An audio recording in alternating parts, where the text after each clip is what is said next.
Hello and welcome to Season 4, Episode 6 of the Sajin Photography Podcast. My name is Jason Teal, and today I've got finally a new interview up on the podcast, and I'm interviewing none other than Lee Kelly. Now, if you've been around the Busan photography scene, you will know that Lee Kelly is the iconic photographer. He does everything and everyone. No, he does a lot. And I have to admit that his photos from the events that he's done are second to none.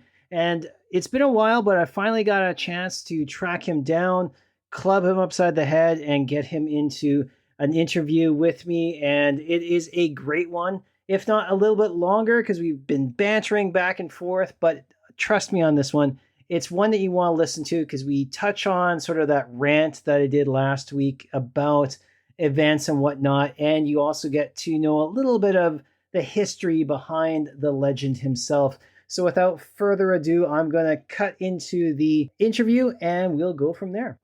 All right, ladies and gentlemen, welcome to the Sajin Photography Podcast. My name is Jason Teal, and today I have the legendary international photographer, Mystery Lee Kelly, with me. I've known him for many years, and I've seen him take some amazing photographs. And I'm not kidding when I say that he is a professional. He is a maestro of the Nikon camera, but I'll digress and let him introduce himself. Lee, how are you doing today? Wow, great. Thanks for that intro. No worries. I'm doing pretty good. Like you said, my name's Lee Kelly, and I am from the United States, and I've been living in Korea for 20 years. My main job is an English teacher, but I do photography as my second job. I photograph anything I can get the opportunity to photograph, really. If I have a chance to collaborate with other people and they're doing something interesting, then, I'm going to go out and try it and just see what I get. And hopefully that inspires me to go out and try things, with other groups and stuff like that. I do lots of stuff. So portraits, mostly events, but not so much recently because of Corona. Mm-hmm. But I do collab projects. But the other thing I like to do is do social outreach, those kind of programs, promote community and community values, that kind of thing. Wonderful. Now, I've known you for many years, and I think we first met I think it was one of the photo walks that we did through the Busan Lightstalkers. And, I've always remembered you as a professional. You were two-gunning it at that time, I think. And I don't think I've ever heard your backstory on how you got into photography. So I think that's sort of a key element that shows us who you are and how you got to the level that you did. So could you share that with us? Basically, I'm a self-taught photographer. Mm-hmm. But for me, there's probably really three key things that really got me into photography. So the first one being my parents. So when I was little, I think it was for Christmas one year, they bought me the toy Fisher Price camera, and Yep. I took that thing with me everywhere. And my parents, my mom, especially my mom, they really pushed the arts on all the kids. And so every family vacation, I'd always take pictures using that. And my mom would be like, "Oh, wow, great picture, great picture." The second one being is one of my best friend's dad is a professional photographer.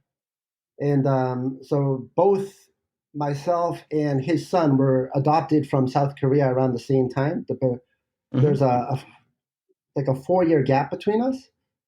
But so when his son got a little bit older, maybe 6 or 7, I went out with him and he showed us the ropes about photography, about how to frame things, shutter speeds, apertures, all that stuff. Mm-hmm. And so I learned a lot from him about just, going out there and connecting with things and how to connect, And then the third one is my cousin. So she used to work at a CVS or Walgreens or something like that. And they would always have an expired Polaroid film. She had a Polaroid camera. And so whenever the film expired, she would collect it.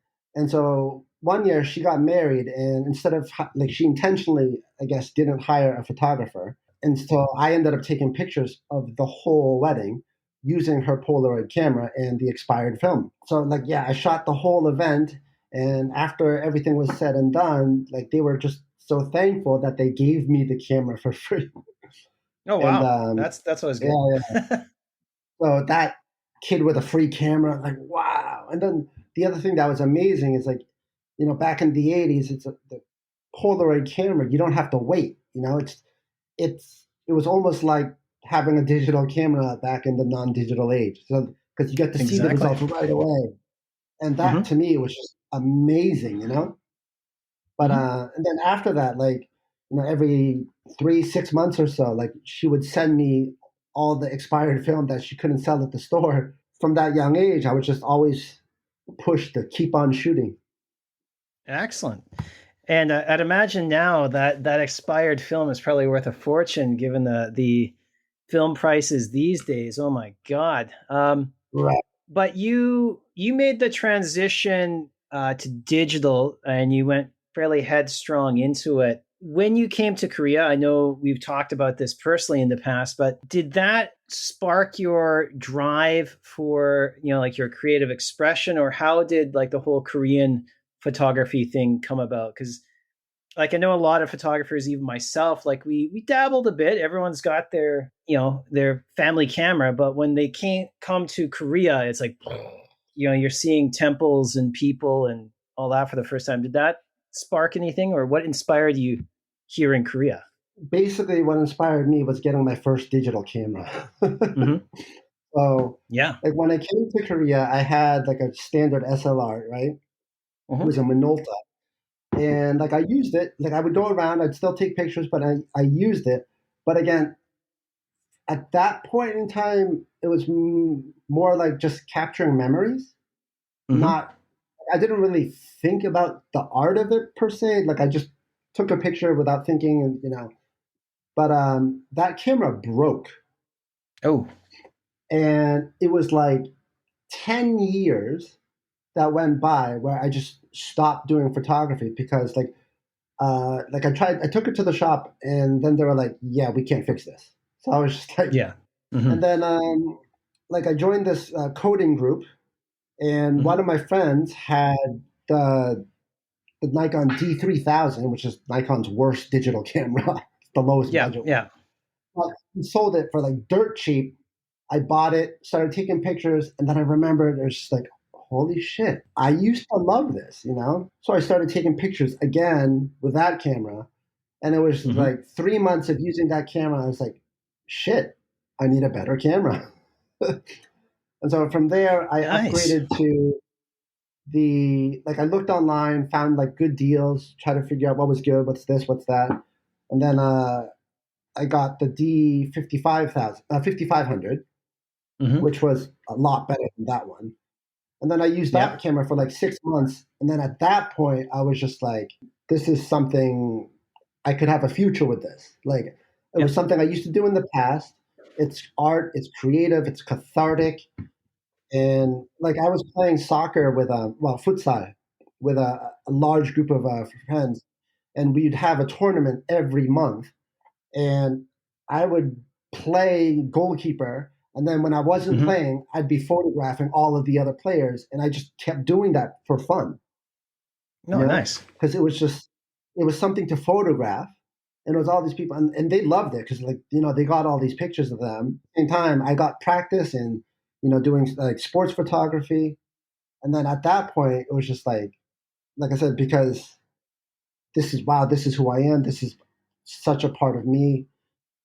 I need a professional camera. And so I started looking at all the different camera models and like how much it was. And then finally, like I ended up deciding on the D500, which Hmm. even to this day is still probably my favorite camera ever. Oh, Because nice. basically, even among Nikon users, they call that the baby D5.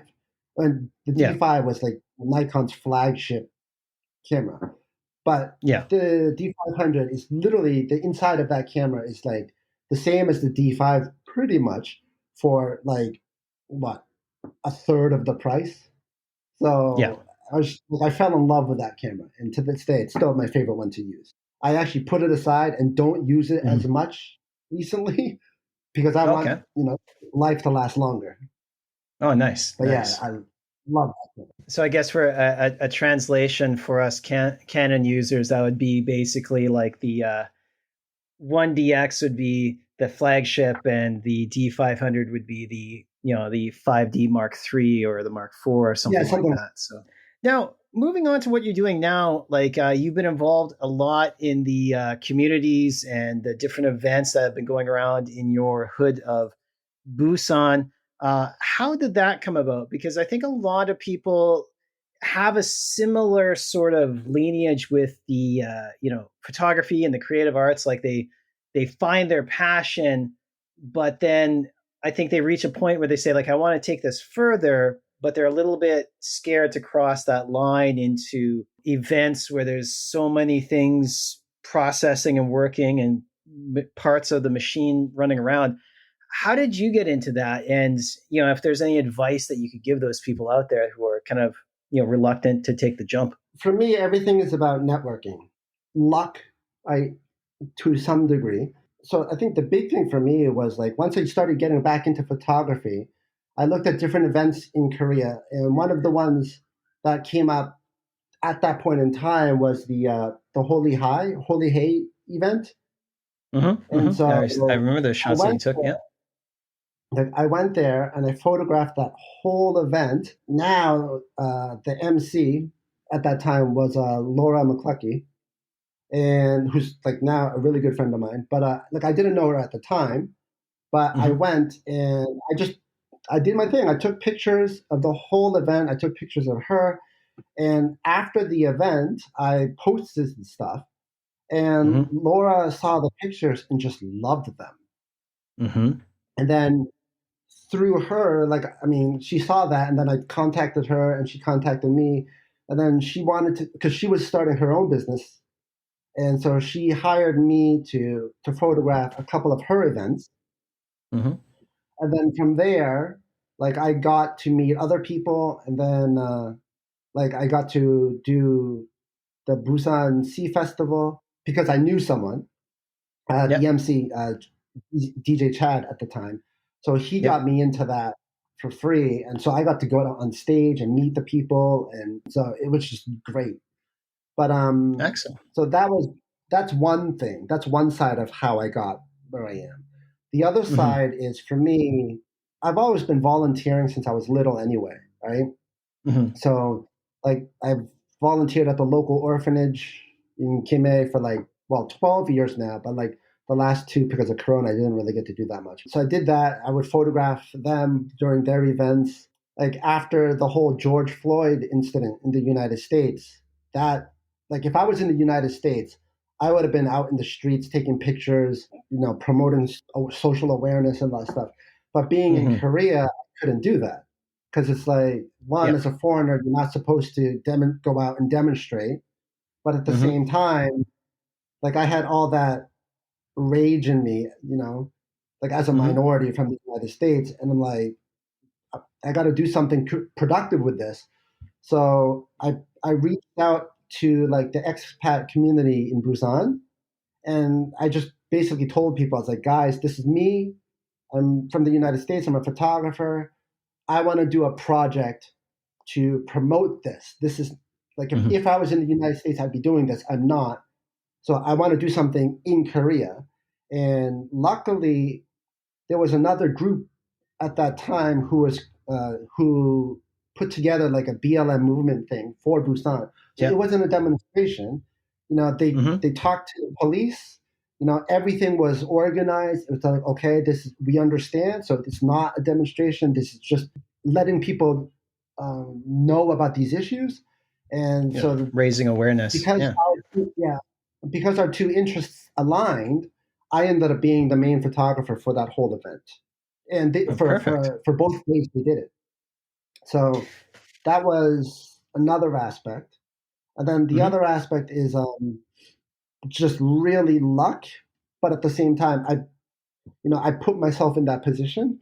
So one of my private students, he is a doctor, but he is currently the international president for a group called Wise Men, and Hmm. they're basically like a group like UNICEF, but they were put together to support the YMCA. Okay. Right? He does a lot of medical volunteering. That was his English teacher. He would show me these pictures that he took about the medical volunteering, and it was all pictures with his cell phone. And Oh, so, like, I talked to him because, like, I told him that I liked doing photography. Like, I didn't think anything was really going to come of it, but I kind of put that idea as like, it's like, have you ever had like a professional photographer, go with you? And he was like, no, this is all cell phones. It was like, it's like, yeah. hey, next time you should come. And so I thought he was totally joking. On the other hand, I did put that kind of seed in his head, and a couple months later, that came to fruition, and I ended up, being a medical volunteer photographer twice.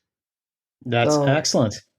it's a lot of hard work. There is a degree of luck, but I Hmm. would say it's mostly hard work, like putting yourself in that position and just really putting yourself out there. Well, no, I think that like again, and to sort of even just put your humbleness aside, is you have to have the goods to back it up. No one's going to fly you to Mongolia if your photos are crap. So I think that's Right. part of it. But to sort of like distill this down, I think you hit a couple of things that like a lot of people think, well, if I have a number of followers on Instagram, you're going to end up getting like the backstage pass to the BTS concert. It doesn't happen like that. It's as you said, it's a lot of hard work, it's luck, but it's also having this network and putting yourself out there. And I've known you for a number of years, and you're always, grinding it out, whether it be now at hockey or other places. You're getting your work out there, and I think that's the key point. But you're also taking good photos. I'm gonna transition into the spicy meatball that is, you talked about volunteering, and I want to draw a line in the sand here about a lot of times as photographers when we're looking to get our name out there, you're gonna get into these things where it's like someone who's got an event or a business or a influencer will say like, hey, I seen your stuff, it's great, can you come and take these photos of me, do this, do that at this location. You're like, wonderful, okay, here's my rates. And you get that, the pause. Yeah. Well, you see, like I've got a lot of followers and that can get you a lot of exposure.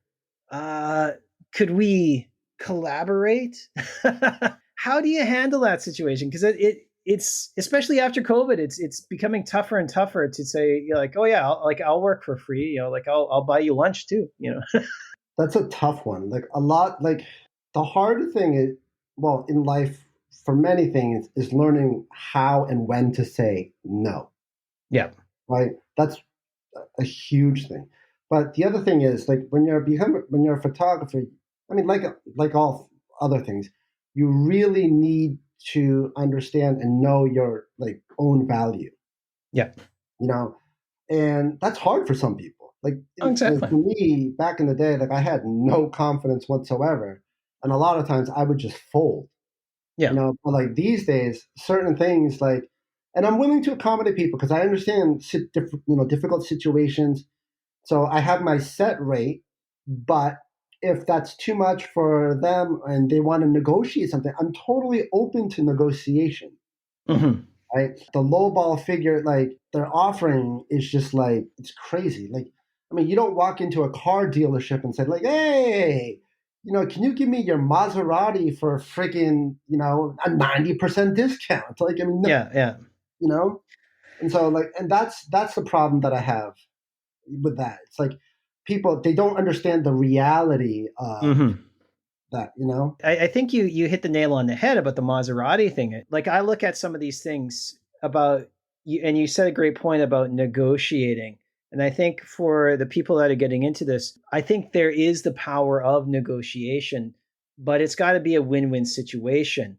Mhm. And a lot of these places, because now, and I don't think a lot of people realize this, as you said, like you got to know your worth. The value of the event is only based on the value of the photos, that because that's how their existence is. Like people are thumbing through Facebook. If you've got a bunch of like shitty iPhone shots, Right. grainy and pixelated, that doesn't show your event very well. Right. But on the flip side, if you want Lee Kelly with his, armory of awesome cameras to work his magic, a fucking hot dog and a handshake is not going to cut it for like Right. 8 hours of work.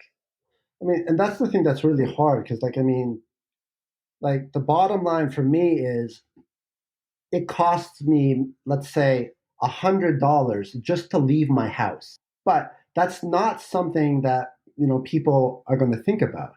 Yeah. For me, it's like parking, gas, Mm-hmm. tolls, and Mm-hmm. so like yeah, literally, like someone asked me to go to I think it was like Busan or Daegu one time for a photo shoot, and like they wanted to pay me like $100 or something. I'm like $100 doesn't even pay for me to get out the door. Yeah. Yeah. Just that reality. But I mean, there's a lot of things that kind of play into it. I Yeah. mean, these days, like people say that everyone's a photographer because they have cell phones. That does a lot of damage to like the photography community because Mm-hmm. it's not necessarily true. I mean, like the intent behind why you're doing it is so important. I've got an anus. That doesn't make me a proctologist. Exactly. Yeah. But like, Like you stuck your finger up someone's butt. It doesn't make you, you know? no. So I mean, geez, like, I mean, I can cook a hamburger, but I'm no friggin' Yeah, Gordon Gordon. Ramsay or Or something like yeah, I'm that. no Yeah. Gordon Ramsay. Yeah, and I think you brought up a good point, like proctology thing aside, but the cooking, and I think that's sort of anyone can cook a hamburger, or anyone can cook ramen or mac and cheese. But if you go to an actual restaurant, or if you get a Michelin 5-star rated chef to cook you a meal, even a simple meal, it'll knock you on your ass. Yeah, exactly.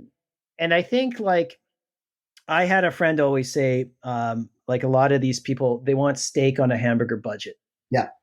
And you brought up a good point about getting hired to go out to Daegu for $100. And here's the thing, like, we're in Korea, so there's a lot of English teachers out here.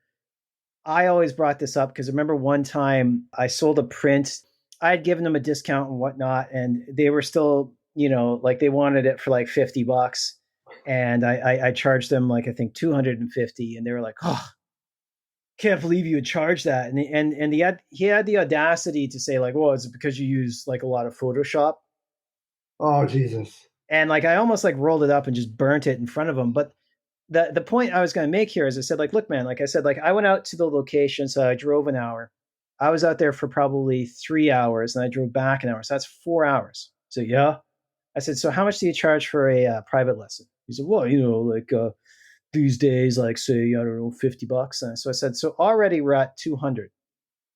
Now I drove to Busan to get this printed at a shop, which I think I found out through Pete DeMarco. I'm not sure if the guy's still in business or not, but so that costs me another hour to 2 hours. So we're up to 300 now, and then the cost of the print itself, because it was such a large size. I'm going to ballpark it and say, let's say $50. Right. So now we're at $350, and I'm not even including the time to edit. So that's chucking another $50 for editing. And then gas money. I mean, shit. Like Gas money. parking. And I said to him, I said, like, look, man, like, so let's just say gas money, everything. I drive a shitty Spark, so let's say $450. Mhm. That is the baseline cost to cover that print. Baseline. I'm not making any money off of that. Mhm. And if you know anything about business, usually it's you take your baseline cost and you probably double it or triple it to make a Mhm. profit. that Starbucks cup of coffee costs $1, but you're paying $6 for it. Bullshit anyway. But these guys are balking at the price of $250 for a large ass print. And the thing is that if you look at that cost, it costs me money. I'm doing them a favor Hmm. for wanting a modicum of money in return. And I think like that's what a lot of people don't get. They just it's you out there with your Fisher Price camera. Well, yeah, and that's the thing. I mean, but I mean, that's true for a lot of art. People don't really appreciate it these days as much as they did in the past. I mean, these days, everything's so instant. They expect it. It's like, even like Yeah, if I go to an event and I shoot a picture, like 12 hours later, I'll have people texting me, "Oh, can you give me this picture?" I'm like, "Oh, you know." I have to sleep. Yeah, exactly. So like yeah. I think people's perception of art and the time and the effort that goes into it is very skewed from the reality of what the truth of it is.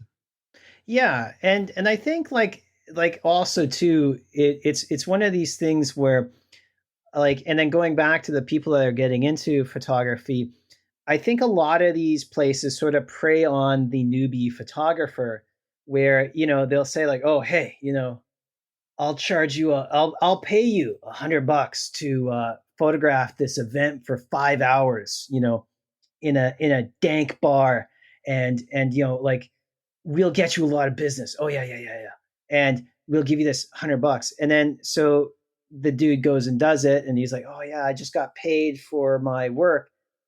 And he doesn't calculate how much time he put in, because he'll probably, spend another couple of hours editing those photos and then sending them off and blah blah blah. And I think like that's the other aspect, is like in my last episode I sort of like put both barrels to some of these like restaurant and event organizers, the movers and shakers, I guess, in the country, because they're willing to pay next to nothing for it's that steak on a hamburger budget thing. So they want you for $100 with your equipment, your expertise, your decades of training, but they're going to give you, yeah, like $100 that will cover maybe your gas out the door. But then if you flip around and say like, oh, hey, by the way, you guys can do a lot of this stuff. Could you say, I don't know, cater my hockey tournament? Oh yeah, yeah, we'll do that for $3,000 because that's what we Yeah, charge. Could you do it for 100? You get laughed out the door. yeah. There's a lot of hypocrisy in that. Like, I mean, I think for me, I'm the same way. Like, the whole treat others as you would have them treat you. Like, I Hmm. mean, respect their time, and then they should respect your time. Respect their craft, and they'll respect your craft. Well, ideally, but Yeah.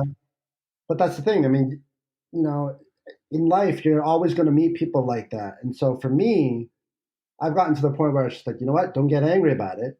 Just Hmm. ignore them. Like, just cut them out.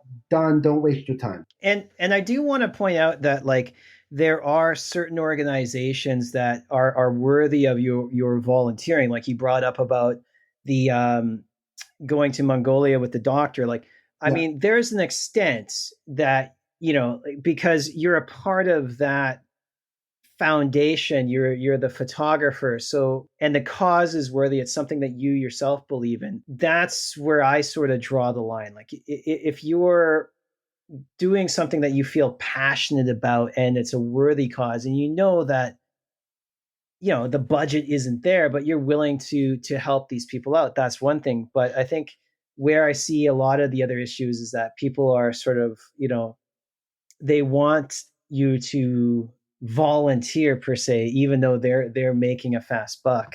Right. So where do you draw the line? Like I know that you do a lot of different events. Like what's your standard? Like you said, like you cut people out, you ignore them. Where do you sort of put that line in the sand? That's a tough one. I mean, for me, it's kind of case by case. If they're promoting a social value or something a message that I think is important, that Hmm. I'm almost always willing to photograph stuff like that. Yeah. So, a perfect example in the past was the Busan drag prom. You Mhm. know, because for that community in Korea, that's still it's a very kind of like isolated community, I guess is the Mhm. best. Mhm. You know, I mean, like, yeah, for a lot of people in that community, they don't have a place where they can go and enjoy being themselves without other people looking at them and criticizing and stuff like that. And so, for me, I think that's extremely important. They deserve to have like great pictures of them. They deserve to have a safe place where they can, just be free to be who they are without having any sort of discrimination or any negative stigma. And so Mhm. that like literally didn't really get me any money at all, especially Yeah. this year because uh, the director, I guess, changed. So this year I didn't get what I would normally have. Mhm. Okay. But again, it was important to like I had friends going there, and the message was important. So for me, it was worth going, and I Yeah. got some great thoughts out of it, and so that made me even better, even more happier about it. And then an interesting one was like the beach cleanup. Originally, an organization from like the United States, but Mhm. the woman who organized it, she came back to Korea and started Mhm. it up here. And like I met her by chance. So the first one she did, like I told her that I was totally on board and that I would go and photograph the whole thing for her, and I did. Yeah. But the second time she did it, she didn't contact me, and I was just like, I was really shocked. Like we had a great relationship, we got along Okay. well, and like the first time, and so I didn't say anything, didn't question it. But then I saw her again later, and I wasn't angry, like just went up to her as an adult, and I said, "Hey, how come you didn't do that?" And surprisingly, she got back to me. She's like, "You did such a great job the first time. I don't have anything to give you. Like you're doing that for free. I felt really bad asking you to do that again."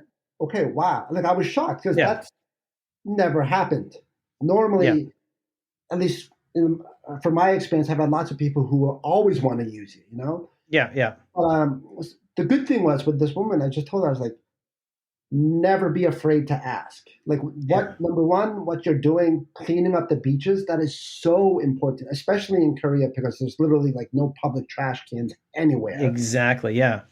And so that, and just images of foreigners picking up Korean trash, like that says something. Exactly. Yeah. Like, if this is your country, but the foreigners are cleaning it up, like that paints a Powerful very bleak, statement. Yeah. yeah, a powerful statement. Thank you. Just like for me, I hate people who litter. Mhm. Mhm. Like I, even if I have trash, I blow my nose, whatever. I always take that, I put it in my bag. Like I don't want to, but Yeah. that's my trash. That's my responsibility. Yeah. So, but yeah, I told her, I was like, look, there is no harm in asking for what you are doing because this Yeah. isn't you trying to like use me and blah blah. Like I love what you're doing. It's a great message, and I'm an adult. I can always say no, Exactly. right? And so she was just like, "Oh, okay." And so like the last time, like last Friday when I did it, she literally contacted me the day before because she just made the event. Like it was a surprise cleanup event. I was like, Mm-hmm. "Can I bring my dog?" She's like, "Okay." And so I Yeah. went, photographed it, and I got to go surfing with my dog. Like Mhm. so, which normally you have to pay for. Exactly. Yeah. But in that case, like I'm not being used. I'm promoting something again. That's the idea of community, and Yeah. so in that case, it's totally worth it. Well, I think that's sort of what like in my last episode I was like edging into was like it you risk, and I think this is what people get scared about. You risk sounding like a greedy asshole when you say like, "Hey, where's my money?" But on the other hand, and this is even what I say with like Ulsan Online and stuff. Like people they get their panties in a twist when they can't promote their profitable business for free. But Mhm. the thing is that like if you come to the table as an adult with something and where it's mutually beneficial, and I'll reemphasize that Yeah. mutually beneficial. because like I'm I'm a grumpy, bitter asshole sometimes. I don't give two shits about your Save the Butterflies campaign. Uh, if it's something that like I can see is self-serving, it's Right. if you're getting your name out because you want to be the new guy on the block. I don't know where that was going, but pay me my money. But on the flip side, if it's something that you want to get behind, if they're coming to you and saying like, yeah, like we respect what you do. We don't really have a budget because we're just cleaning up trash off the beach. Like we're taking more out than we're actually, we Mhm. just want people to be aware. Fine, but put that on the table. Like and also, and this is my tip, and maybe you will agree or disagree, but adjust your expectations. Yeah, You know yeah, what I yeah. mean?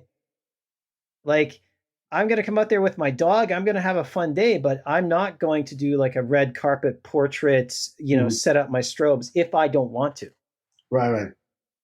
Yeah. And I think that's sort of the other side of that. Coming into this, though, and sort of getting into a less Jason Teal's rage filled, you know, thing, where are you going next? So like you did the beach cleanup, and we both had like a rough pandemic, with a lot of like the events being canceled, so there's not really much going on. But I have noticed that things are kicking into next into the fifth gear. Mhm. What's on your plate coming up? For now, I'm not 100% sure. I'm actually still like bogged down with images from the last event that I did, the Mm-hmm. Norita event, which that was an amazing, amazing event. Uh, Going back to what we were discussing earlier, I mean, it wasn't, I didn't get any money from it, but the people I worked with were amazing. Yep. And again, it's a good cause. Like the yoga community in Busan is just amazing. Like those women are so strong, so supportive. Yep. I love working with them, Yeah. and they're always like putting a positive message out there. And so uh, yeah, so working with them was great. And the thing there is, like I said, going back before, it's like it's networking. Yeah. So because of that, other people were like, "Oh, this photographer, he did this. Hmm, you know, I want a family portrait session. Could you come and do that?" And like they'll negotiate or whatever. So more and more people are getting to know me. They're adding me to Instagram. They're following me on Instagram. So again, it's just another way of networking, which is beneficial, even though it's Yeah. not a monetary, benefit for now. Down the road, it could be that. In terms of what am I doing these days, mostly died down a little bit in the things that I'm doing. Mm-hmm. So now I'm I've got my Z7 II, but what I'm doing is I want to use my the vintage lens on the Yeah. mirrorless, Mm-hmm. and so I'm going back and just kind of going old school in a way. I guess that's about it. Other than like, I mean, if there's an event here and there, then I'll go and I'll try and do that. Or if people, I've got a few things. People, I want to work with them and get together and do things, but like Mm-hmm. just timing and stuff like that makes it a little bit difficult. The foliage is coming out, so that's good with autumn in Korea, and that's just huge photo op there. Yep. But then hopefully, because I'm also one of the admins for the Busan Lightstalkers, Oh, and really? I did eventually, not know that. well, obviously, well, you and Michael made me that. But yeah, I would like to start getting photo walks back up and going again. Mm-mm-mm. Because I think there's that'd be been awesome. because I mean, a couple of people have been interested in it. It's just been, a logistical nightmare with Corona and shit. And the photo walks are always a logistical nightmare on the best days because you've got Yeah, people like, all over the city, all over the on country. coordinate. Yeah, yeah. I want to get back into building up that network again. And I think like that's like the overall message. I'm sort of taking away from what you're getting at is like when you're networking, that's sort of the key of just getting out there, and it's not like servitude. It's sort of like, you know, if you're going to an event, people respect that, but there's got to be sort of that give and take, I think, right?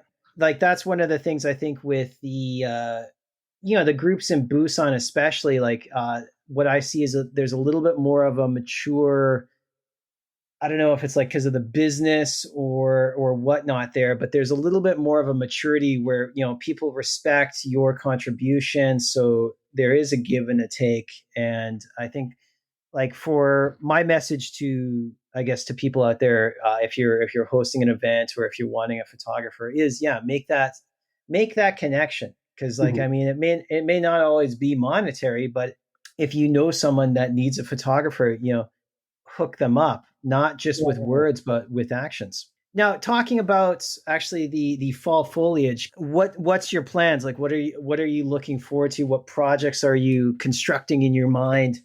Like, you were talking earlier about ballerinas and stuff, and you know, Kuksulwan warriors or something like that. What's cooking in the brain of Lee Kelly for the fall? For me, it's just like, I mean, I will work with anyone who's available. Really, again, Mm-hmm. I mean, like we discussed earlier, it has to be like a mutual benefit, like a relationship. Yeah. You know, people who have talents, like, there's like yeah, like you said, the ballerina or yoga instructors, like, and who can get these like amazing poses, that like Mm. the average person just can't do. Like, if as a photographer, if I wanted to hire someone like that, that would cost me like a boatload of money. Yeah. But those people, for them, it's great because they want pictures of them so they can post it to Instagram and stuff like that. But for Yeah. me, it's great because I get someone to collaborate with who Mm-hmm. is that talented. So it's a mutual benefit for both of us Yeah. in that. So like those people, I'll definitely work with. But Mm-hmm. the other one being just friends here and there. Yeah. Because like a lot of times when you're photographing friends, it's really personal, Mm-hmm. and so you can capture something with them that you can't always capture with like someone who's like paying you to capture them. Yeah.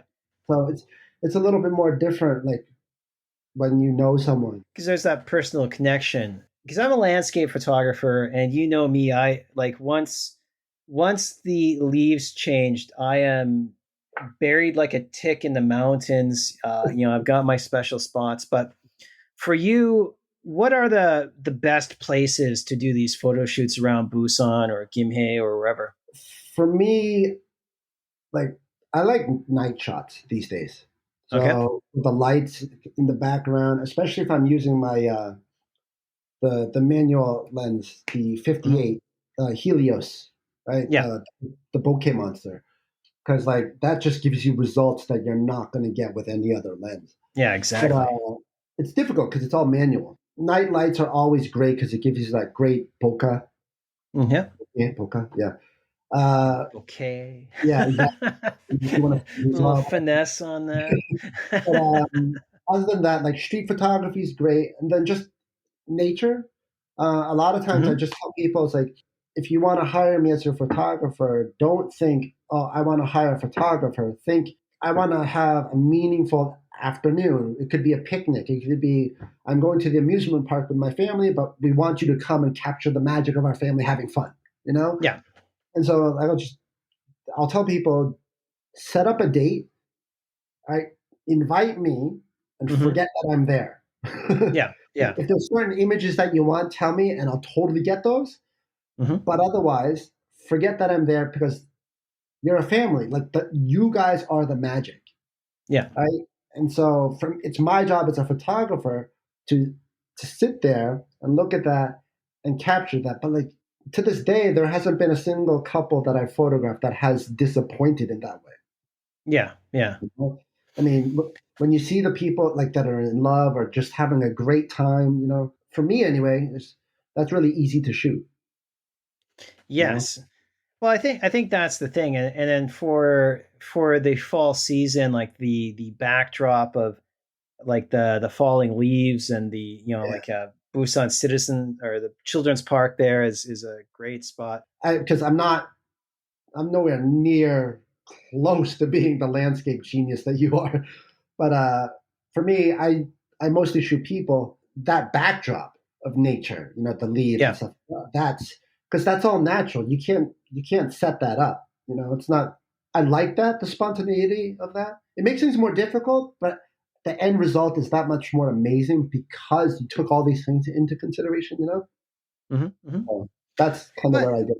Yeah. yeah, well, I think that's sort of the magic. When you're talking about your style, like you and I, like I've done enough events and I've done some wedding stuff and some portraits, and the one thing I always hate is when you get everyone together and you're like, all right, I gotta take the picture, and it's like fucking robots, like, Yeah, yeah, yeah, and yeah. like you're just like, Jesus Christ, like, but when you catch them on the swings with their daughter or something like Mhm. that, boom, there's the magic. So I think that's a good approach, just to say, like, hey, pretend I'm not here.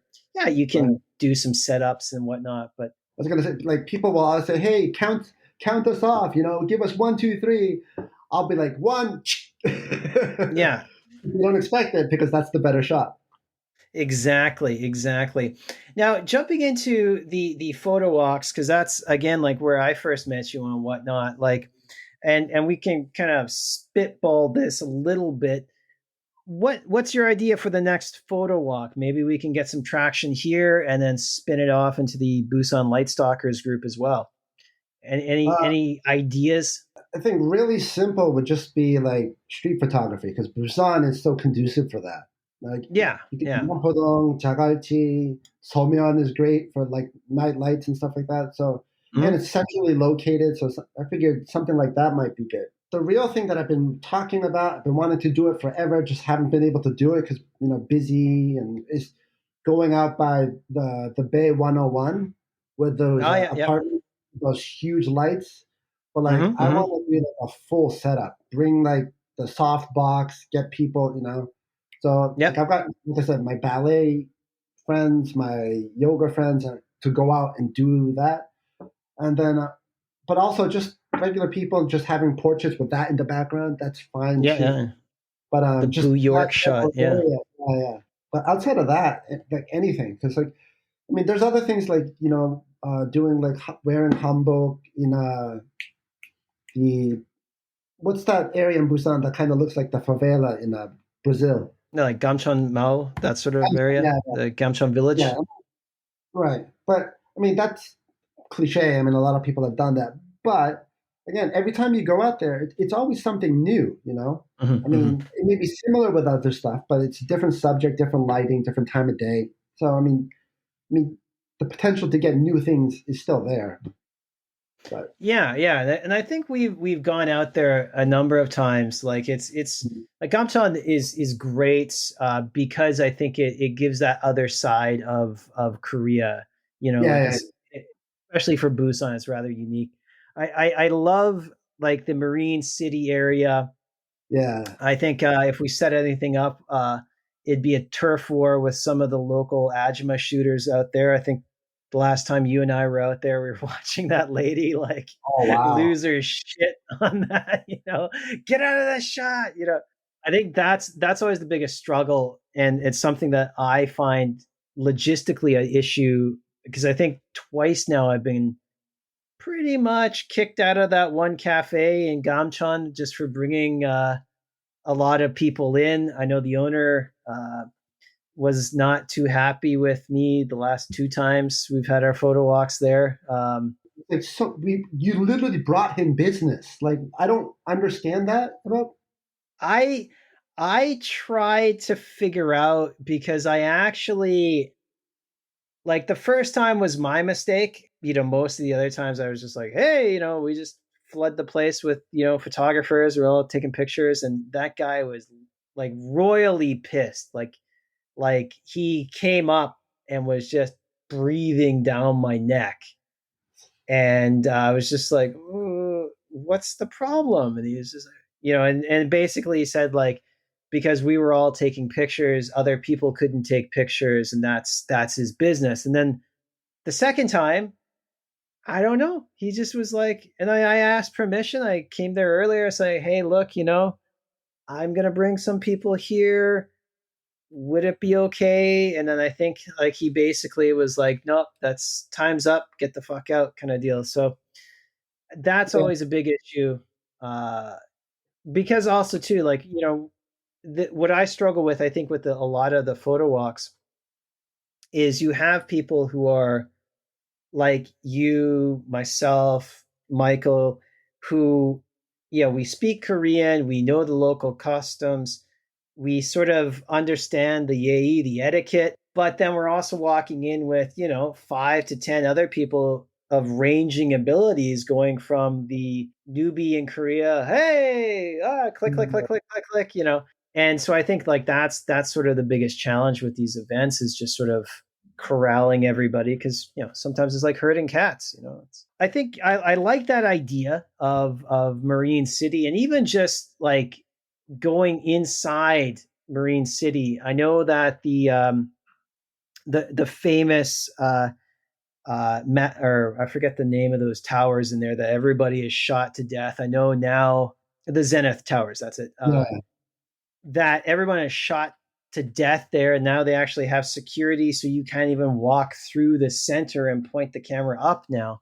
Mhm. Um, but the I have noticed the seaside walk around the outskirt, where you got the backdrop of the Guangali Bridge. That's also really nice. And then so we can work something out. And you've got the island, the APEC house is still there. I think. I hope.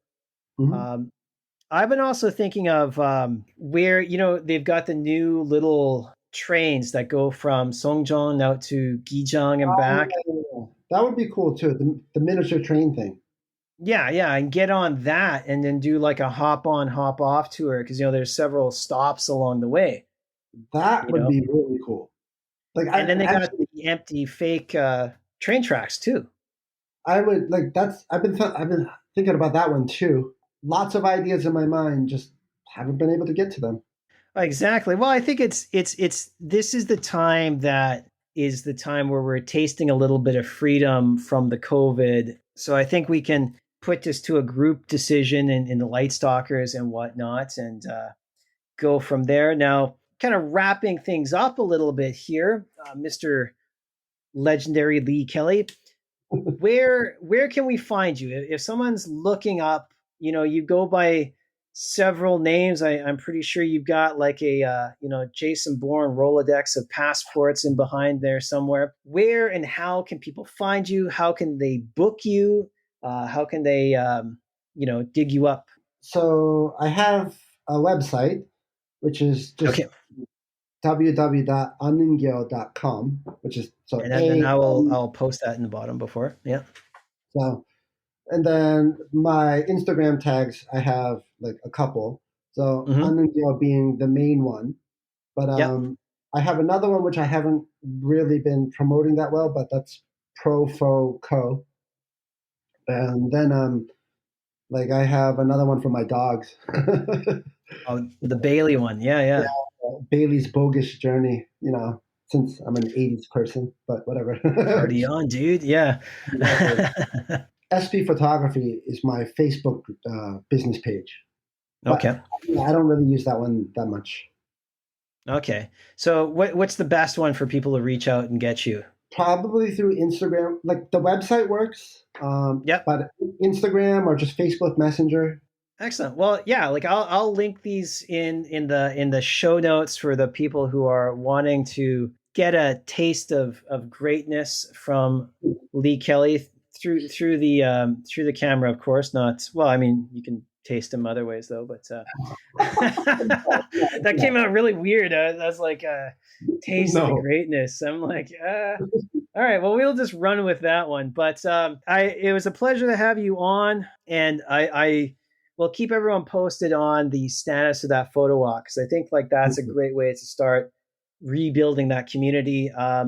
Any last thing you want to plug before I pull the plug? Uh, no, like just like thank you for having me. Like this was great. You know, like part of me is like, am I even worthy enough? I mean, you had like great people before, like Noah Alonso, whose work is friggin' amazing. Yeah, Pete yeah. DeMarco, like you've had some big names here. Like I feel kind of like, am I really worthy? But But that's the thing. We're all part of this. Like, I mean, like, you think about it. Who started basically Busan Lightstalkers? It was, I think, Ben Weller and Pete DeMarco. Ben's going to be on the thing soon. So we all started somewhere. It's just, like Noe, I met through the same thing, just meetups and photo walks and things like that. So, I mean, like, I feel the same way sometimes where it's just like, when you're talking to guys like, yeah, Simon Bond, and it's like, oh yeah, yeah, you were paid by National Geographic. Yeah, yeah. he got I front page, no less. He got the cover. exactly, yeah. I was like, So wow, he is the most humble person you will ever meet. Like it's exactly. amazing. But Yeah, I think it's because we all started somewhere, but like it's talking to these guys, Simon and all these other guys, Noe, that you can see that they're just constantly churning out. They're constantly tweaking. Like Simon is off in Europe now, photographing the most amazing things I've ever seen in my life. yeah. Noe is pushing the boundaries of what you can do with like cyberpunk, and I would even call them cinemagraphs and things like that.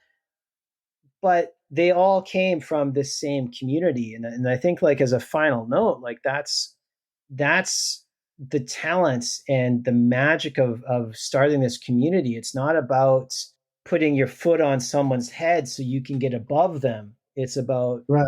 bringing us all up together, because And that's that's like what we're here for. that's the power of networking because you learn from the people that you work with, you know? Yeah. And the stuff that you learn from them you can apply to your own style. Or, like I always say, this community is only going to be as good as the people who give back to it. Yeah. If I have gotten better as a photographer, a large portion of that I think is because I've worked with other people. I've seen their styles. I've learned from them. Mm-hmm. I've Mm-hmm. had conversations with them. That's a really good idea or part to sort of end this on, is that, like, I really like that idea of like community is only as good as what you put back into it, because like all of the points that we were talking about before, it's just simply it's taking your talent, it's taking your time, it's taking your sense of worth, but at some point in time that bucket is going to be empty. Right, right. And in order to have a healthy community, you have to put back something. And for the group, that's I've been around a good long time, and it's the same thing. Like, where do you get that shot? How do you get that shot? Yeah. Like, and I'll always be there to answer people, but it's just that taking and taking and taking. Mm-hmm. When you build up a group, it's gotta go both ways. Like, it's like, you've got to share your talent, they'll share theirs, bada bada bing, then you have a happy community. Mm-hmm. All right, well, we'll put a pin in that, and we'll discuss it at another time over copious amounts of coffee. Yeah. Once again, I just want to thank Lee for coming on. And again, I'll put his links and everything in the show notes so that you can find him and hire him if you need to. But again, thank you very much. And just to reiterate, I seemed a little bit negative, but I want to really build a community in a positive way. So with that being said, thank you, and we'll talk at you again next time. Good luck, and get out there and get shooting.